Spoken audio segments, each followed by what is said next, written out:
السلام عليكم ورحمة الله وبركاته. ازيكم يا حلوين؟ عاملين ايه؟ النهاردة هنعمل مع بعض طبق الكبدة اللذيذ ده. طبعا محدش فينا ما بيحبش الكبدة. يلا هنعملها مع بعض بطريقة سهلة وسريعة ولذيذة في نفس الوقت. يلا علشان اقول لكم على المقادير والطريقة بتاعتنا ازاي.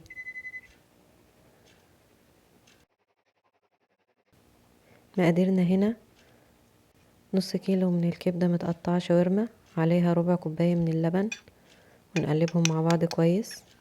لبن هنا مهمته ان هو ينزل اي زفارة في الكبدة. هنركنها على جنب ونحضر باقي المكونات بتاعتنا: 5 فصوص من الثوم مهروسين، معلقة كبيرة من هريسة الشطة، نص قرن فلفل حامي وقرن فلفل بارد، حبة من الطماطم متقطعة شرايح، عصير ليمونتين.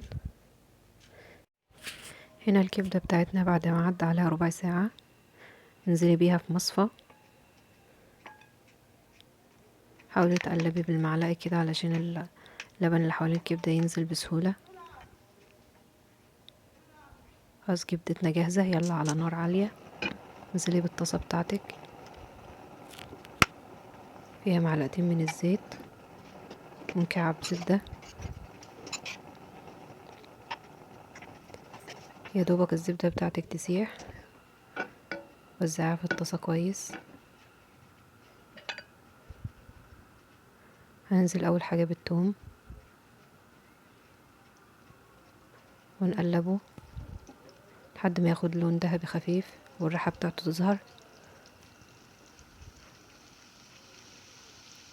اهم حاجة متسيبوش يغمق منك. هنا الكبدة بتاعتنا هتتشرب كل طعم الثوم والريحة بتاعته، وهيبقى طعمها لذيذ جدا. هنوزع الكبدة بتاعتنا في الطاسة كويس،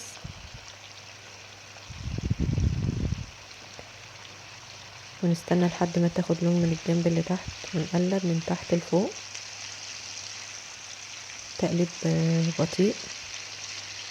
هننزل بهرسة الشطة عشان تتوزع معانا واحنا بنقلب. هنا يبان لكم التقليب سريع، بس انا مسرعة الفيديو. خلاص هنا الكبدة بتاعتنا خدت كلها نفس اللون. هنقلب براحتنا بقى، ننزل بعصير الليمون ونقلب علشان يتوزع على الكبدة كلها. هننزل بالفلفل والشطة ونقلب تقلبتين. عايزينهم هنا ينزلوا الطعم بتاعهم بس مش يستوي. هننزل بالطماطم برضو نفس الحكاية، يا دوب بس ايه تشويحة بسيطة عشان تنزل العصارة بتاعتها مع الكبدة.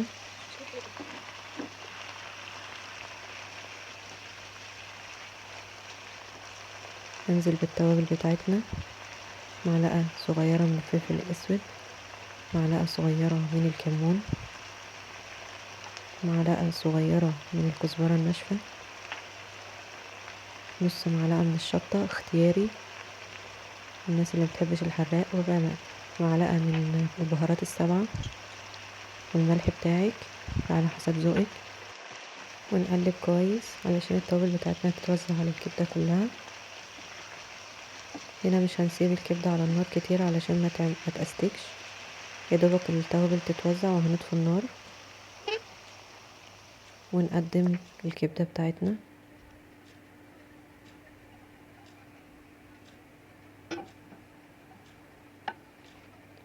انزلي على الوش بشوية بقدونس، ودوقي بقى احلى طبق كبدة. يلا جربوها وقولوا لي رأيكم،